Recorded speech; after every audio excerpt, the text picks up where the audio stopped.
Hello बच्चों, कैसे हो आप लोग। मैं बढ़िया हूँ, होपफुली आप भी बढ़िया होगे। Welcome back. आज हम आए हैं फिज़िक्स चैप्टर सेकंड का लेक्चर नंबर 2 लेकर। हमने लास्ट टाइम चैप्टर स्टार्ट किया था इलेक्ट्रोस्टैटिक्स पोटेंशियल एंड कैपेसिटेंस, जिसमें पहले लेक्चर में बेसिक सी बातें करी थी कि इलेक्ट्रिक पोटेंशियल क्या होता है, इलेक्ट्रिक पोटेंशियल डिफरेंस क्या है, ठीक है। इलेक्ट्रिक पोटेंशियल एक पॉइंट पे क्या होगा, इलेक्ट्रिक पोटेंशियल एक पॉइंट चार्ज के कारण एक पॉइंट पे क्या होगा, वगैरह वगैरह ऐसी कुछ बातें करी थी। आज हम इस लेक्चर को आगे कैरी फॉरवर्ड करेंगे, जिसमें हम पढ़ेंगे इलेक्ट्रिक पोटेंशियल एक डायपोल पे क्या होगा। डायपोल, जो कि आपने इलेक्ट्रोस्टैटिक्स फर्स्ट चैप्टर में पढ़ा होगा। डायपोल क्या होती है, जिसको नहीं पता डायपोल क्या होती है, मैं बार बार बोलता हूं पहले फर्स्ट चैप्टर करिए।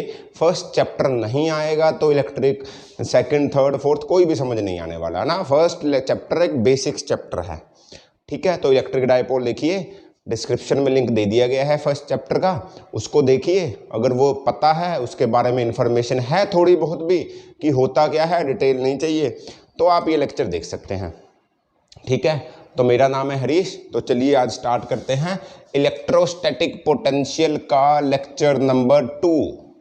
इलेक्ट्रोस्टैटिक पोटेंशियल का, हाँ, चैप्टर का नाम है electrostatic potential and capacitance. Capacitance को भी छेड़ ही नहीं रहे हम अभी पोटेंशियल की बातें कर रहे हैं।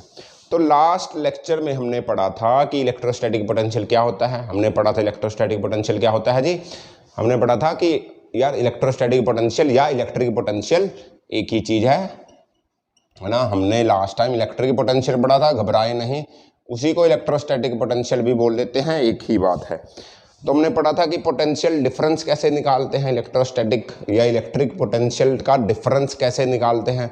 फिर हमने उस डिफरेंस से ये पढ़ा कि कैसे एक पॉइंट का पोटेंशियल भी निकाल सकते हो आप क्या करोगे, इन्फिनिटी पे ले जाओगे, इन्फिनिटी से उस पॉइंट पर लेकर आओगे, तो कितना वर्क डन किया उसके हिसाब से आप इसका पोटेंशियल निकाल सकते हो।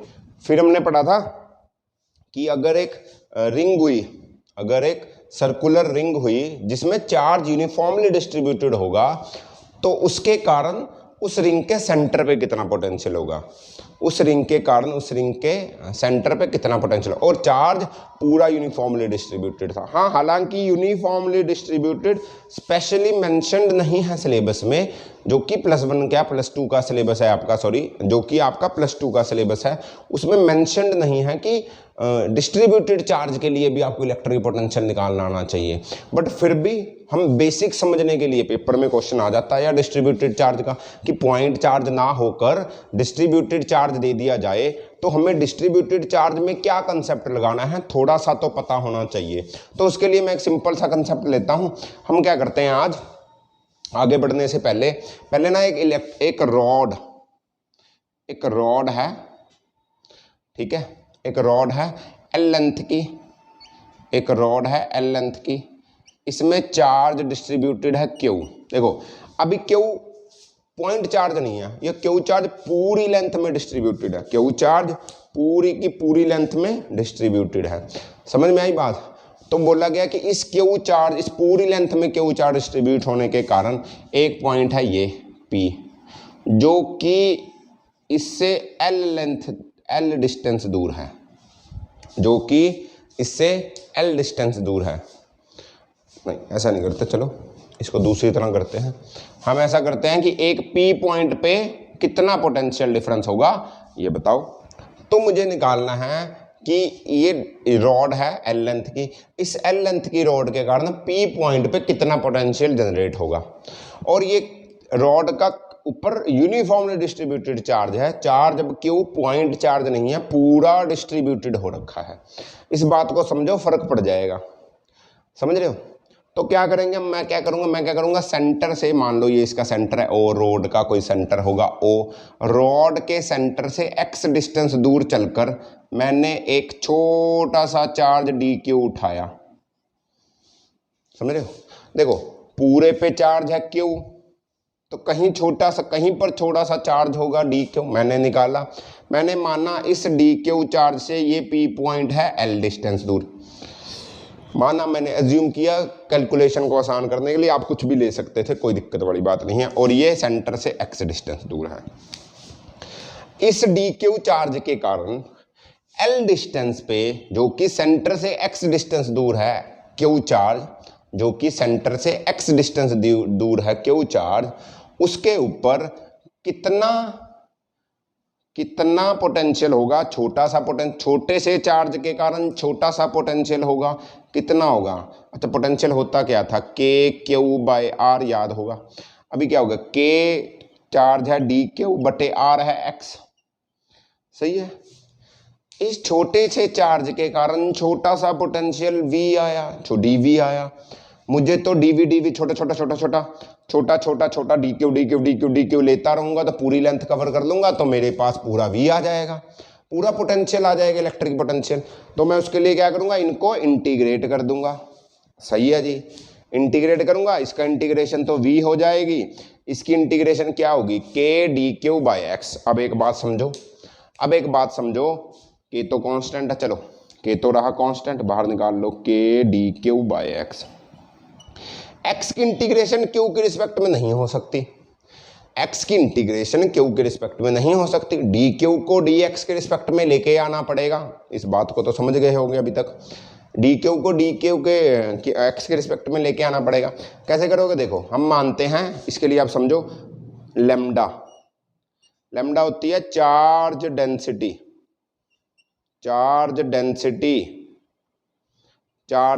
ये क्या होती है, चार्ज पर यूनिट लेंथ,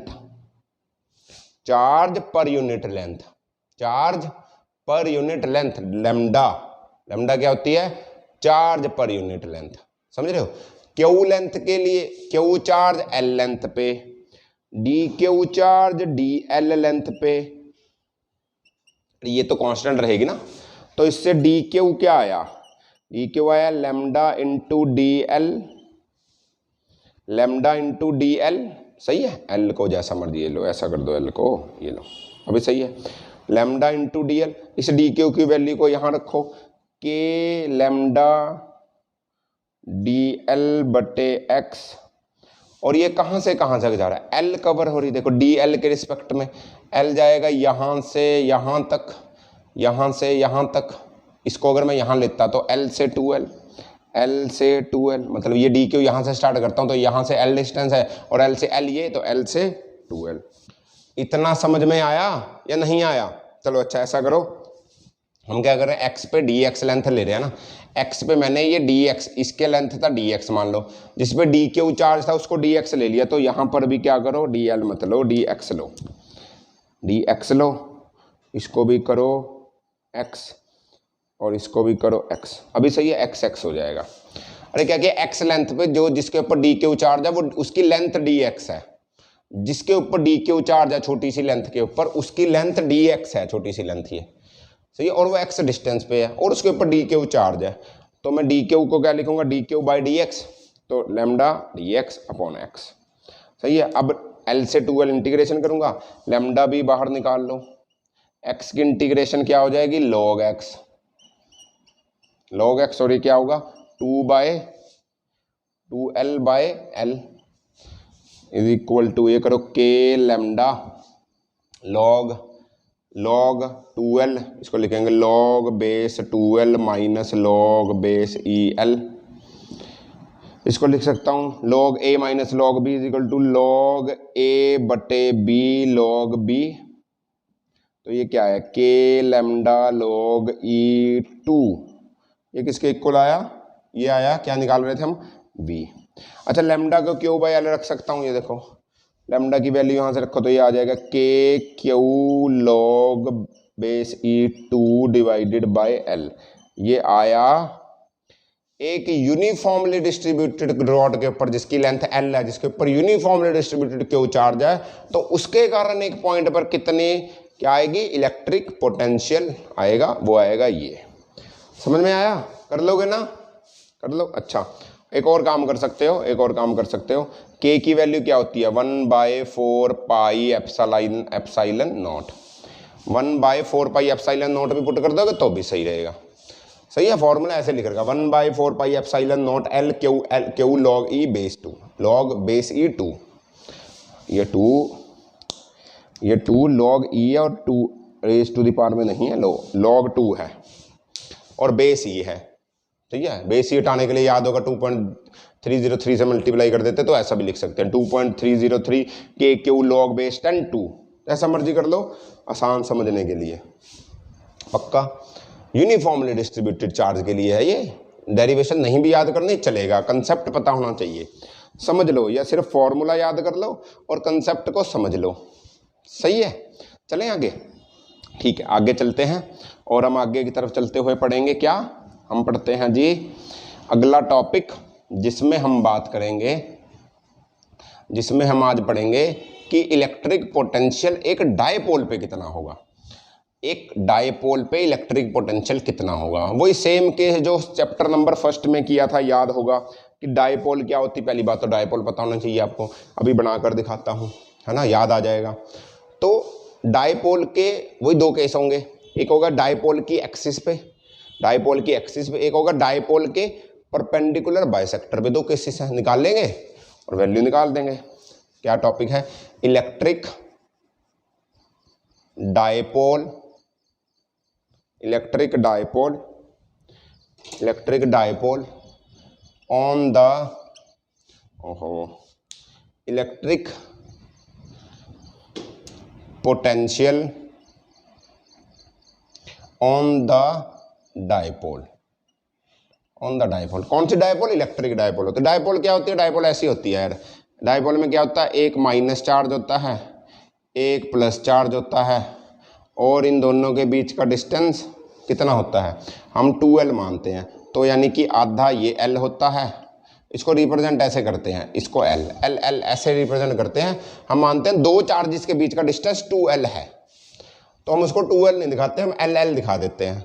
दो चार्जेस हैं, माइनस क्यू प्लस क्यू, बहुत पास पास पड़े हैं, बहुत पास पास पड़े हैं, तो उनके बीच का डिस्टेंस भी बहुत कम होगा, पर हम दिखा बड़ा करके रहे हैं L और L। हाँ, इनके बीच का डिस्टेंस को L नहीं मानते, हम रिप्रेजेंट ही ऐसा करते हैं, 2L मानते हैं कि आधे से ये L, आधे से ये L, सही है। अब पूछा गया है, अब पूछा गया कि एक डायपोल के कारण, एक डायपोल, ये एक डायपोल है, इसके कारण इलेक्ट्रिक डायपोल, इसके कारण इलेक्ट्रिक पोटेंशियल कितना आएगा, एक इलेक्ट्रिक डायपोल के कारण इलेक्ट्रिक पोटेंशियल कितना आएगा। तो इसके लिए दो केसेस हैं। पहला केस तो है on the axis of dipole, जब point on the axis of dipole होगा, on the axis of dipole, जब point on the axis of dipole होगा, जैसे जैसे इस डायपोल के कारण इलेक्ट्रिक पोटेंशियल पूछा, कहाँ पूछा, पूछा इसी एक्सिस पे, इसी एक्सिस पे कहीं जाकर ये पॉइंट है, इस पॉइंट पे इस डायपोल के कारण कितना इलेक्ट्रिक पोटेंशियल होगा ये पूछा है, सही है। एक केस हम पढ़ेंगे दोबारा, दूसरा केस है on perpendicular bisector of dipole, perpendicular bisector of dipole.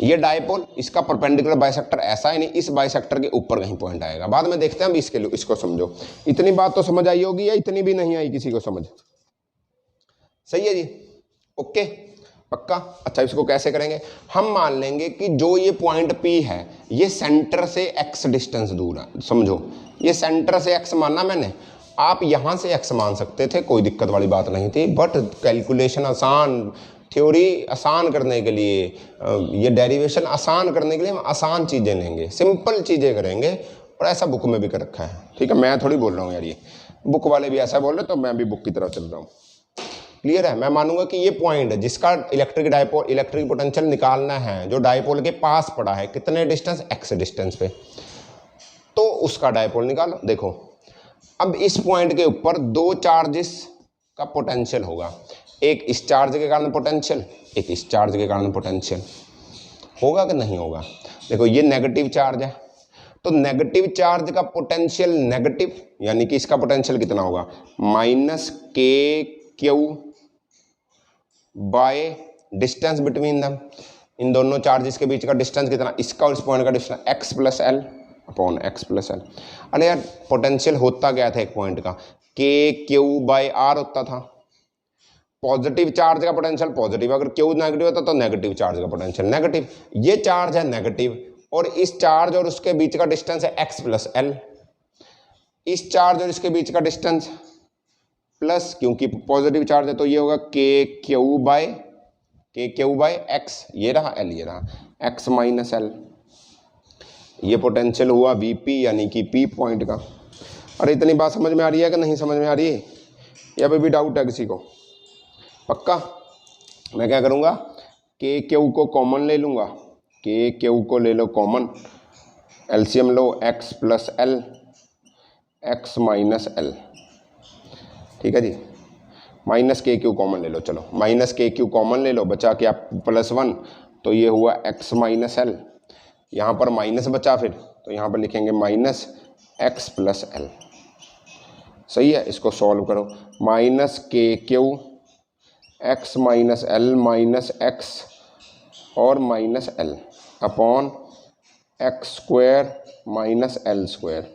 X से एक्स कटेगा, एक्स से एक्स कटेगा, माइनस एल माइनस 2l, तो माइनस और माइनस इधर जाके मल्टीप्लाई होंगे, आएगा 2q into L, 2q into L into K upon X square minus L square, X square minus L square.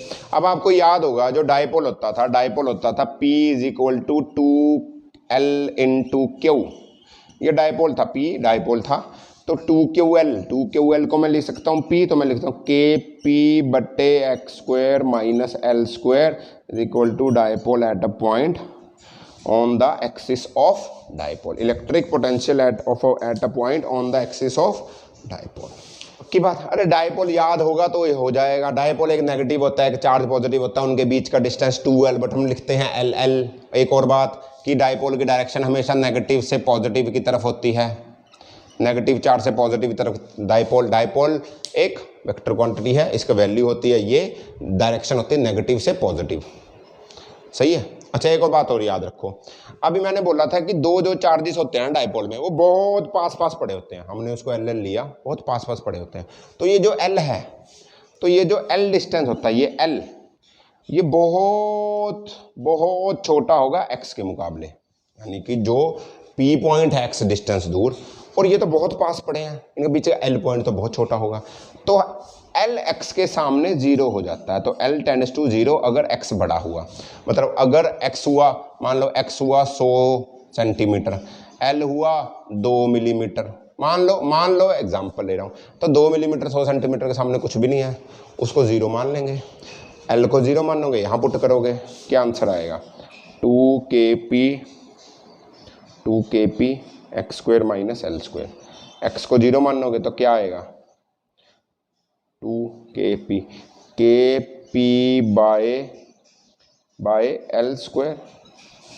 ओहो, एल को तो जीरो मानना ना, 2kp बाय एक्स स्क्वायर, ये भी लिख सकते हो, बट ये याद रखना ये तभी होगा जब x बहुत बड़ा हो जाएगा l के हिसाब से। x भी यहीं पास में हुआ, x भी उसके बराबर हुआ, x l है 2 mm, x है 10 mm, तो नहीं जीरो होगा। तो यही फॉर्मूला याद रखना, सही है। अगर बहुत बड़ा हो जाए तो ये फॉर्मूला लगाओ, तो ये नेट डायपोल कितना होगा, इतना होगा। नेट डायपोल कह रहा हूँ, नेट इलेक्ट्रिक पोटेंशियल कितना होगा, इतना होगा। समझ में आ रहा है? समझ में आ रहा है? ठीक है, आगे चलते हैं। अगला टॉपिक है जी on the perpendicular bisector of dipole. अब इलेक्ट्रिक पोटेंशियल निकाल लेंगे कि एक पॉइंट है डायपोल के परपेंडिकुलर बाइसेक्टर के ऊपर, जो डायपोल है उसके परपेंडिकुलर बाइसेक्टर पे हम एक पॉइंट लेंगे। अभी तो एक्सिस पे लिया था ये वाला टॉपिक, और उसका इलेक्ट्रिक पोटेंशियल निकाल लेंगे। उसका क्या निकाल लेंगे? Electric potential. कैसे निकाल लोगे? देखो, ये रहा एक डायपोल, ए चार्ज, ये चार्ज, ये प्लस क्यू चार्ज, ये minus q charge, centre to इसका डिस्टेंस एल, इसका डिस्टेंस भी एल। अब ये रही परपेंडिकुलर एक्सिस, लो ये रही परपेंडिकुलर, मैं बोलूँगा सेंटर से परपेंडिकुलर एक्सिस पे पी पॉइंट है एक्स डिस्टेंस दूर, सही है। ये कितना होगा चार्ज, और इसका पॉइंट कितना हुआ x square plus L square का अंडर रूट, ये कितना होगा x square plus L square का अंडर। पाइथागोरस थ्योरम लगा दूंगा ना यार, कोई दिक्कत है या है किसी को दिक्कत अभी भी कोई? है ना? नहीं, ठीक है। अब इस पॉइंट पे नेट डायपोल कितना होगा, वीपी पे नेट डायपोल कितना होगा? इस चार्ज के कारण कुछ डायपोल बनेगा, क्या बनेगा? नेगेटिव चार्ज के कारण dipole negative, minus K Q by इन दोनों बीच का डिस्टेंस क्या हुआ x square plus L square, plus इसके कारण इलेक्ट्रिक पोटेंशियल पॉजिटिव, क्योंकि चार्ज पॉजिटिव है, और ये भी यही आएगा x square plus L square, X square plus L square. क्या हुआ प्लस माइनस 0। डायपोल के परपेंडिकुलर एक्सिस पे हमेशा इलेक्ट्रिक पोटेंशियल 0 आएगा। देख भी रहे हो, है ना, सीधा भी लिखवा सकता था बट समझ भी लो कैसे हुआ। ठीक, डायपोल के परपेंडिकुलर बाइसेक्टर पर हमेशा इलेक्ट्रिक पोटेंशियल 0 आएगा। एक्सिस पे वैल्यू आई थी 2 kp/x², याद होगा। ठीक है जी। एक बात याद रखना कि जो इलेक्ट्रिक पोटेंशियल होगा, लिख लो चाहे, electric potential is 0 on the plane या axis bisecting the dipole, bisecting the dipole. अच्छा, एक बात याद रखना, सिर्फ इसी एक्सिस पे नहीं, अगर मैं यहां पर प्लेन भी रख देता हूं, अगर मैं यहां पर कोई प्लेन रख देता हूं, मतलब मैंने इन दोनों के बीच में एक प्लेन रख दिया ऐसे, है ना, ऐसे प्लेन रख दिया मैंने, और ये रहा चार्ज ऐसे, तो ये परपेंडिकुलर बाइसेक्टर पे प्लेन पड़ता है। तो इस प्लेन के ऊपर हर जगह पर किसी भी इस प्लेन पे कहीं भी पोटेंशियल निकाल लूं, इस पूरे प्लेन के ऊपर कहीं भी पोटेंशियल निकाल लूं तो वो 0 आएगा अगर परपेंडिकुलर बाइसेक्टर के ऊपर होता है। समझ में आई बात? ऐसा प्लेन जिसके ऊपर, जिस प्लेन पे कोई भी पॉइंट ले लूं और इलेक्ट्रिक पोटेंशियल उस प्लेन के हर पॉइंट पे सेम आए। इलेक्ट्रिक पोटेंशियल एक प्लेन के, जैसे ये प्लेन है, इस प्लेन पे कहीं भी पॉइंट ले लो, यहाँ पर, इस पे इलेक्ट्रिक पोटेंशियल, इस पे पोटेंशियल, इस पे पोटेंशियल, इस पे पोटेंशियल सेम होगा। ऐसा कोई प्लेन जिसके हर पॉइंट पर इलेक्ट्रिक पोटेंशियल सेम होता है उसको बोलते हैं इक्विपोटेंशियल सरफेस। अगला टॉपिक हमारा यही है, इक्विपोटेंशियल सरफेस। यहीं से स्टार्ट करेंगे, इक्विपोटेंशियल सरफेस।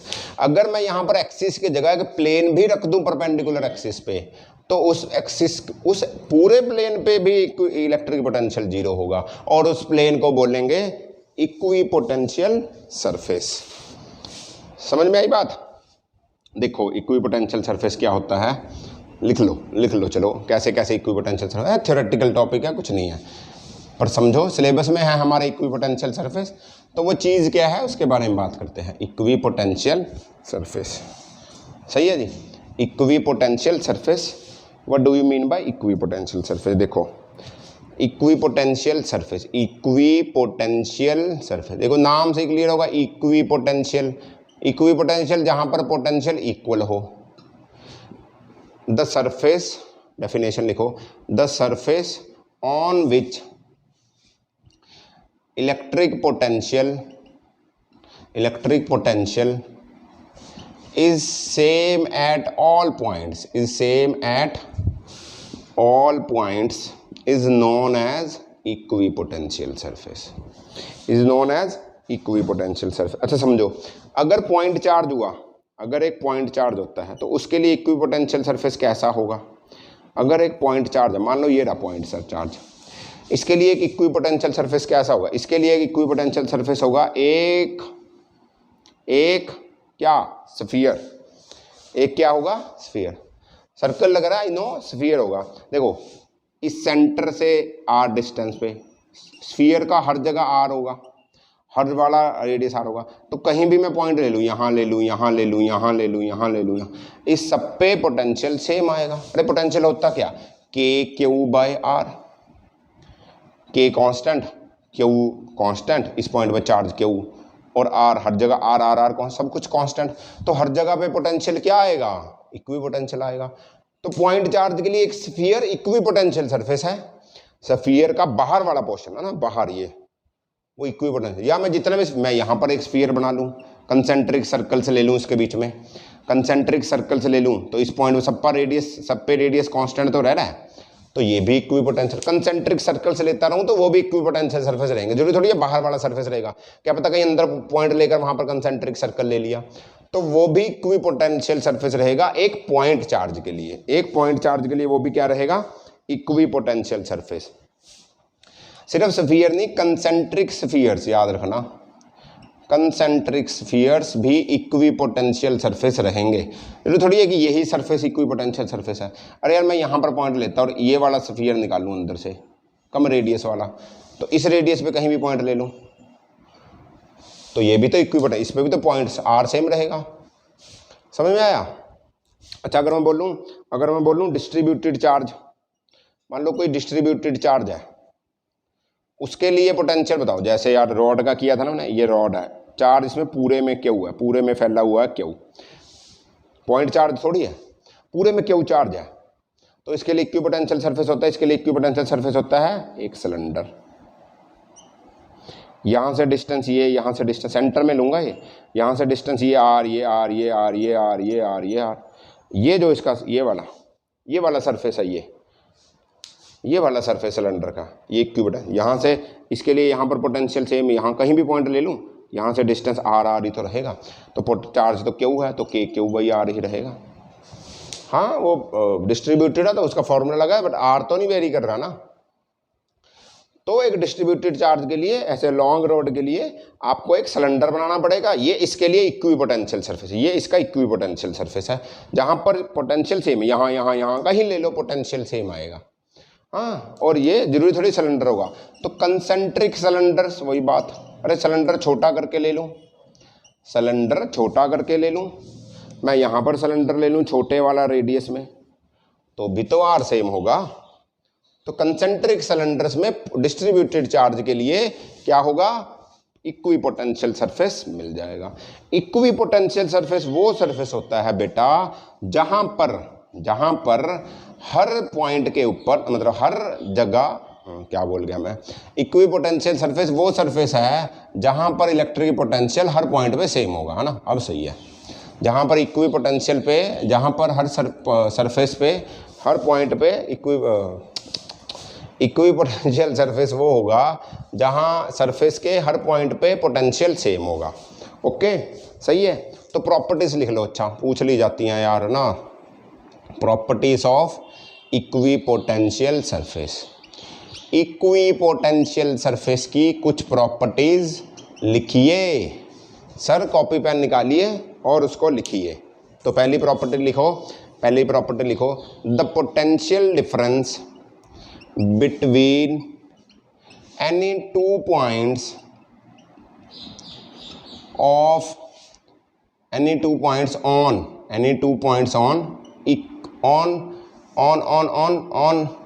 equipotential surface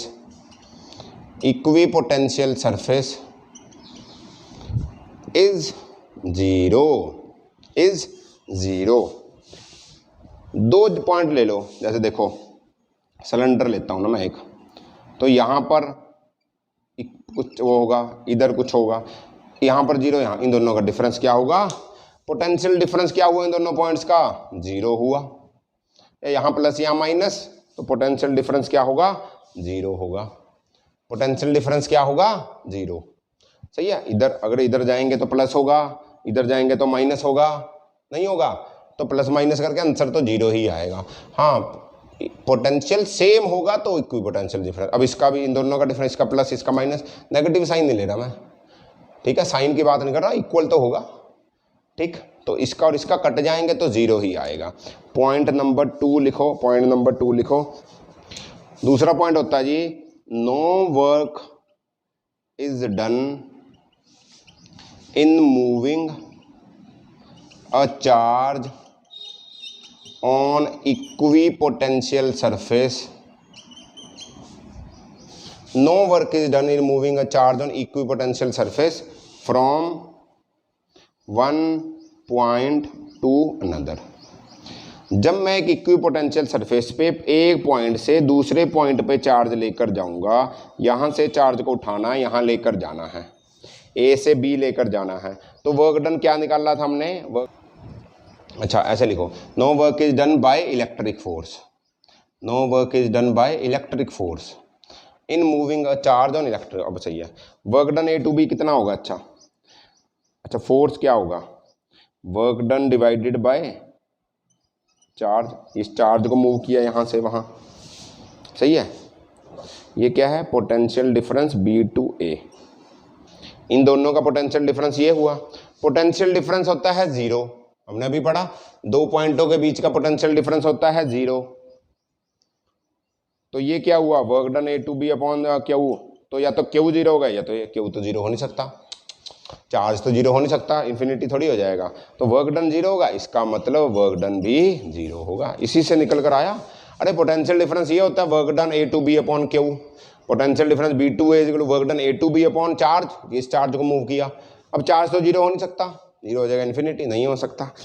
तो वर्क डन ही 0 होगा इसको 0 करने के लिए, कॉमन सी बात है। तो क्या होगा, वर्क डन ही 0 होगा। समझ में आया ना, नोट करते रहो इसको, इंपॉर्टेंट बात है। यार नहीं समझ में आया तो बताइए, हम कुछ और करते हैं। आ गया, ठीक है। चले तीसरी बात लिखो, the plane of equipotential surface, the plane of equipotential surface is always perpendicular to electric field. Electric field, ये याद रखेंगे। इक्विपोटेंशियल का जो भी सरफेस बनेगा वो हमेशा इलेक्ट्रिक फील्ड के परपेंडिकुलर होगा। इलेक्ट्रिक फील्ड ऐसे जाएगी तो ये ऐसे, ये इलेक्ट्रिक फील्ड, ये इलेक्ट्रिक फील्ड और ये सरफेस, ये हमेशा एक दूसरे के परपेंडिकुलर होंगे। यानी कि electric field is always perpendicular to equipotential surface. जरूरी है, ये होगा ही होगा, पक्का। समझ में आया, सही है। कैसे होगा इसको समझो। देखो इस पे मैं 2 पॉइंट लेता हूँ, एक ये, मान लो 2 ले लिए, एक A एक B। तो हमने पता इक्विपोटेंशियल सरफेस में दोनों पॉइंट्स का पोटेंशियल सेम होगा, VB is equal to VA is equal to VB, सही है, पक्का ना। ओके, मैं बोलता हूँ जी DB, छोटा सा पोटेंशियल डिफरेंस कितना होगा, E डॉट DR, पढ़ा था ये फॉर्मूला, पढ़ रखा ना, E dot DR, electric field में पढ़ा था ये formula, DB is equal to E dot DR। अब देखो हम बोल रहे हैं कि बड़ा पोटेंशियल 0 है तो छोटा पोटेंशियल भी 0 होगा। ये पोटेंशियल 0 क्यों होगा, या तो E 0 होगा, या तो DR 0 होगा, या तो पोटेंशियल 0 होगा, या तो DR 0 होगा, डिस्टेंस डिस्प्लेसमेंट, या तो इलेक्ट्रिक फील्ड 0 होगी। ठीक है, ये क्योंकि एक डॉट प्रोडक्ट है तो मैं इसको ऐसे लिखता हूँ EDR cos थीटा। अच्छा अब देखो, या तो थीटा 0 होगा या इंटू DR 0 होगा, तभी तो DB 0 होगा। या तो cos थीटा की वैल्यू 0 होगी या E इंटू DR की वैल्यू 0 होगी। अब E इंटू DR की वैल्यू तो 0 हो नहीं सकती, E इंटू DR की वैल्यू, इलेक्ट्रिक फील्ड तो 0 हो नहीं सकती, DR भी, डिस्टेंस भी 0 नहीं हो सकता। इसका मतलब है cos थीटा ही 0 हो रखा होगा। cos थीटा 0 जब होता है जब थीटा 90 डिग्री होता है, जब थीटा 90 डिग्री होता है। थीटा 90 डिग्री मतलब इलेक्ट्रिक फील्ड और इसके बीच का एंगल 90 डिग्री परपेंडिकुलर, यही तो बोल रहा हूं। नहीं समझ में आया, दोबारा सुनो। इक्विपोटेंशियल सरफेस पे 2 पॉइंटों पे पोटेंशियल सेम होता है, हमें पढ़ा, यही तो इक्विपोटेंशियल सरफेस होता है। अब हमें पता छोटा सा पोटेंशियल, हमने इलेक्ट्रिक फील्ड में फॉर्मूला पढ़ा था पिछले चैप्टर में, E dot DR, E is electric field into displacement, यानी कि छोटा सा डिस्प्लेसमेंट, सही है। लास्ट चैप्टर में फॉर्मूला पढ़ा है, गॉस लॉ वगैरह जो किया था, तभी बोलता हूँ पहला चैप्टर करके आओ। तो इसका मतलब है अभी पोटेंशियल 0 तो छोटा सा पोटेंशियल भी 0 होगा, तो E डॉट DR भी 0 होगा। E डॉट DR 0 है, अब E डॉट DR होता है आपका डॉट प्रोडक्ट को मैं EDR cos थीटा लिख सकता हूँ, याद होगा EDR cos थीटा, कहाँ गया, ये रहा। अब या तो EDR 0 होगा या तो cos थीटा 0 होगा, इन दोनों में से कोई एक 0 होगी, तभी तो इधर आंसर 0 आएगा। अब E इंटू DR 0 हो नहीं सकता, इलेक्ट्रिक फील्ड नहीं 0 हो सकती, डिस्टेंस 0 नहीं हो सकता, डिस्प्लेसमेंट। तो हुआ कौन, cos थीटा 0। cos थीटा 0 यानी कि थीटा कितना हुआ, 90। इसी का मतलब यही तो हुआ, इलेक्ट्रिक फील्ड और इलेक्ट्रिक इक्विपोटेंशियल सरफेस एक दूसरे के 90 डिग्री हुए, सही है। ओके, एक और लास्ट पॉइंट यहां लिख देते हैं। लास्ट पॉइंट इसका प्रॉपर्टीज का, two equipotential surfaces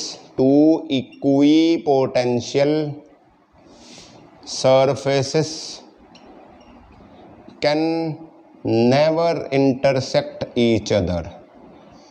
intersect each other, two equipotential, दो इक्वी पोटेंशियल सरफेसेस एक दूसरे को कट नहीं कर सकते।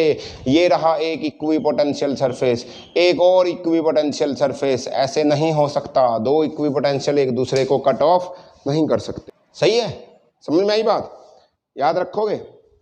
ओके, तो आज के लिए इतना ही, इस लेक्चर को यहीं ख़त्म करते हैं। अगली बार एक नया टॉपिक लेकर आते हैं। इक्वी पोटेंशियल सरफेसेस को पढ़िए, पुराना टॉपिक पढ़िए, कोई डाउट है तो कमेंट करिए, वीडियो को दोबारा देखें, नोट्स बनाएं और पढ़ते रहिए। ठीक है, ठीक है, तो मिलते हैं अगली वीडियो के साथ। तब तक एंजॉय करिए, पढ़ते रहिए, खुश रहिए। All the very best, bye bye.